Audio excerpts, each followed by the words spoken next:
নেতৃবৃন্দদের সাথে আমার একটু মনোমালিন্য হয়। মনোমালিন্যের বিষয়টা হচ্ছে তাদের সাথে তারা যে আসছে প্রোগ্রামে কিভাবে আসছে, কে কোথায় আসছে আমাকে জানায় নাই। তাদেরকে আমি বলছিলাম যেহেতু আমি এনসিপির একজন সদস্য এবং আমার একটি পদ আছে, আমি মৌলভীবাজার জেলার জুলাই গণঅভ্যুত্থান ও মুক্তিযুদ্ধ বিষয়ক সম্পাদক।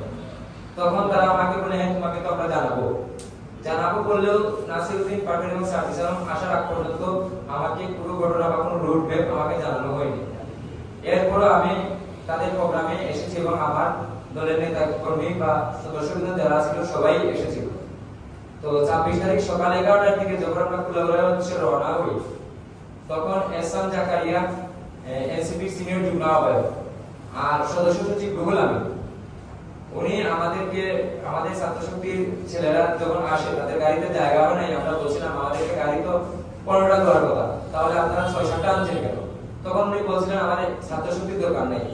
তখন ছাত্র শক্তি এবং যুব শক্তি সবাই রাগ করে গাড়ি থেকে নেমে যায় এবং এহসান জাকারিয়া ও রুহুল আমিন এসে আমাদের সাথে তর্কে জড়ানোর এক পর্যায়ে আমাদের সেন্ট্রালের প্রতিনিধি প্রীতম দাস, যিনি আমাদের মৌলভীবাজার সি মোবাইলে আছেন, উনি এসে আমাদেরকে বললেন যে এই বিষয়ে আমি পরে দেখে দেব। এখন আমরা আপাতত যেহেতু নাসিরউদ্দিন পাটোয়ারি এবং সার্জিস আলম আমাদের জেলায় এসেছেন, তাদের সম্মানার্থে আমরা প্রোগ্রামে যাই। তখন আমরা কুলাউড়ার উদ্দেশ্যে রওনা হই।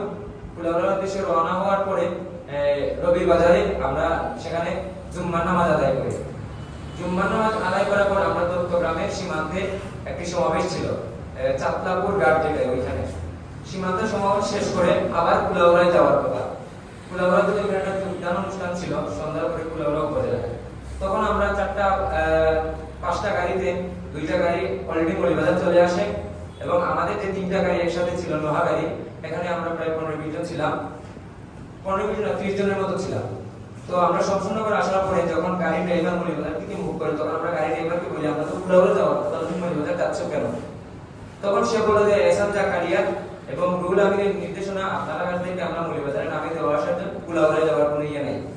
তখন আমরা তার গাড়ি থেকে নেমে যাই, ঠিক আছে তুমি চলে যাও, আমরা সিএনজি যোগে কুলাউড়া চলে যাবো, আমরা প্রোগ্রামে অ্যাটেন্ড করব।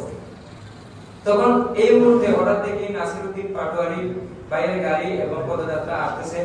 আসার পরে তারা গাড়িতে উঠে রওনা দিয়ে দিয়েছেন এবং পিছনে এহসান জাকারিয়া, খালেদা আহমদ এবং রুহুল আমিন ছিল। তো তাদের গাড়ি আমরা আটকে জিজ্ঞাসা করে ফিস্টতি ছিল যে আমরা যে কুলাউড়ায় যাব, আমাদের গাড়ি তো আপনারা মৌলভীবাজারে পাঠিয়ে দিচ্ছেন, তো আমরা কুলাউড়া যদি না যাই তাহলে আমরা প্রোগ্রামে অ্যাটেন্ড করব কিভাবে? তখন উনি উঠে খালেদা আহমদ উনি উঠে বললেন যে তোমরা তো কুলাউড়া দাওয়াতি না, তোমাদের মৌলভীবাজার পর্যন্ত যেতে হবে, সেটা সিদ্ধান্ত হয়েছে। তখন আমি জিজ্ঞাসা করলাম যদি আমি দাওয়াতি না হই তাহলে আপনি কে? আপনি যেমন মৌলভীবাজার জেলার আহ্বায়ক, তখন আমি জুলাই গণঅভ্যুত্থান ও মুক্তিযুদ্ধ বিষয়ক সম্পাদক, আমি একজন অর্গানিক সদস্য। আমি যদি যেতে না পারি তাহলে এই দল করে তো আমার দরকার নাই। তখন খালেদ ভাইয়ের সাথে আমার তর্ক বিতর্কের সময় হঠাৎ করে এহসান জাকারিয়া আমার দিকে তেড়ে আসে, ভাই তোর তো বড় সাহস, তুই আহ্বায়কের সাথে এভাবে কথা বলছ, তোকে আমি দেখে নিব। তখন উপস্থিত ছিল এহসান জাকারিয়া, আপনারা এটাও জানেন কিনা জানি না, এহসান জাকারিয়া এই যে আপনার বাস স্ট্যান্ডের জুনেদ যে গ্রুপটা আছে, জুনেদের সাথে তার কুবিলি আজু এবং জুনেদের কিছু ছেলেপেলে তারা এখানে ছিল শমশেরনগরে। তখন তারাও আমাদের থেকে তেড়ে আসে। আসার পরে ওইখানে একটা মনে করেন দস্তাদস্তি শুরু হয় এক পর্যায়ে আমরা তখন সেখান থেকে স্থানীয় লোকজন এবং পুলিশের সাহায্যে আমরা সেখান থেকে চলে এসে আমরা আবার মৌলভীবাজারে চলে আসার পরে আমাদের সি মঙ্গলের একটি গাড়ি ছিল, সি মঙ্গলের গাড়ি এখানে প্রেস ক্লাবের সামনে তাদের নামিয়ে দেয়। তো আমি একটি বাইকে করে, আমার 2জন বন্ধু ছিল, তাদেরকে নিয়ে আমি বাস স্ট্যান্ড এলাকায় যাই তাদের সি মঙ্গলের গাড়িতে তুলে দেওয়ার জন্য। তো তাদের গাড়িতে আমি তাদেরকে তুলে দিই, দেওয়ার পর তাদেরকে বলে তোমরা সি মঙ্গল চলে যাও, আর এটা নিয়ে আমরা যেহেতু কেন্দ্রীয় নেতৃবৃন্দ আছেন আমরা সে বিষয়ে আমরা ওনাদের সাথে কথাবার্তা বলবো।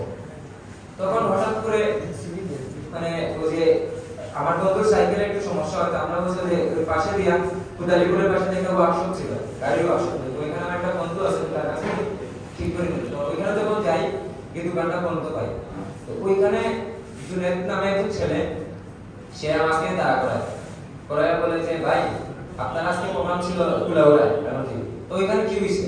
কারণ ওইখানে আমাদের তেমন কিছু হয় না, এটা তো আমাদের স্বাভাবিক কার্যক্রম, রাজনীতি করে আমরা একসাথে আমরা ঝগড়া করে এবার একসাথে আমাদের মিল করে।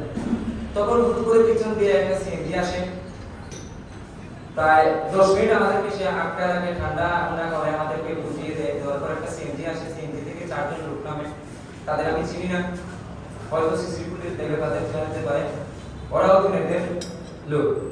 তো ওরা এসে আমার ভাই আব্দুল্লাহকে বলে সাথে সাথে আমার গলায় একটা দাগ ধরে, ধরার পর আমাকে সিএনজিতে তুলে, সিএনজিতে তোলার পরে আমাকে গাড়ি দিয়ে বলে যে আজকে তুই কি করছিস। আমি বললাম আজকে আমি কি করছি, তুই আজকে তো তোদের প্রোগ্রাম ছিল, প্রোগ্রামে কার সাথে ঝগড়া করছিস। আমি বললাম এহসান জাকারিয়ার সাথে। তখন সে মোবাইলে ভিডিও করে বলে আবার বল কার সাথে ঝগড়া করছিস। আমি বললাম এহসান জাকারিয়ার সাথে। আমি বললাম তোর সাথে ঝগড়া না, এটা আমাদের কোনো না। তুই জানোস এহসান জাকারিয়াকে, তুই এত বড় নেতা হয়ে গেছিস, এহসান জাকারিয়ার সাথে ঝগড়া করবি।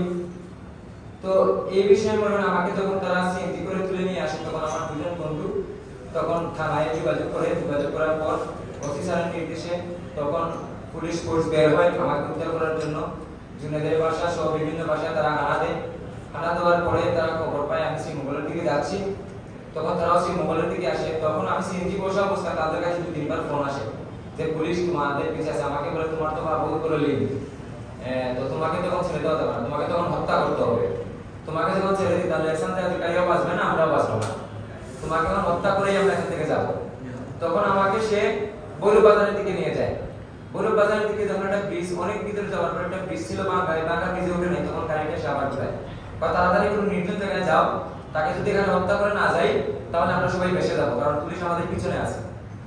তখন যখন তারা শ্রীমঙ্গলের দিকে যাচ্ছে, তারা আমাকে বারবার তুমি পরিকল্পনা করা শুরু করো, আজকে তোমার শেষ।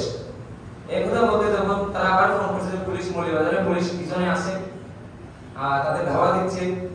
তখন শ্রীমঙ্গলের যে 2 নম্বর পুলিশ আছে, আমরা যেখানে 2 নম্বর পুল বলি, ওটার কাছাকাছি যাওয়ার সময় একটা পুলিশের ভ্যান ছিল সামনে।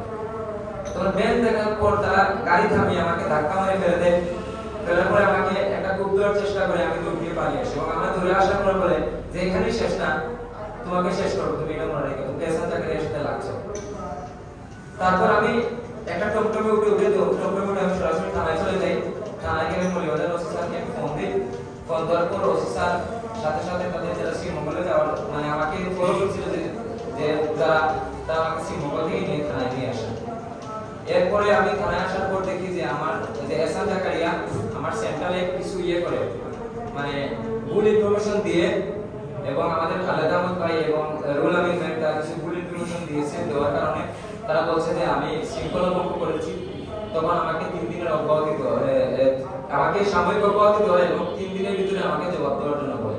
এবং সেই যে অব্যাহতির খবরটা সেটা আমি থানায় এসে দেখেছি, মানে আমি অপরাধ হওয়ার পরে সেই অব্যাহতিটা এসেছে। এটা এহসান জাকারিয়া, খালেদ ভাই এবং আপনার রুহুল ভাই তারা মিলে করেছেন। আমি যতটুকু এই শুরু থেকে শেষ পর্যন্ত যে ঘটনাগুলো ঘটেছে, আমার সাথে 2 জন মানুষের তদারকি হয়েছে, ঝগড়া হয়েছে। এই 2 জন হচ্ছে এহসান জাকারিয়া এবং রুহুল আমিন, এবং তাদের নেতৃত্বে সন্ত্রাসী ভাড়া করে আমাকে হত্যা করার চেষ্টা করা হয়েছে, সেটা বিস্তারিত আপনাদেরকে তুলে ধরবো।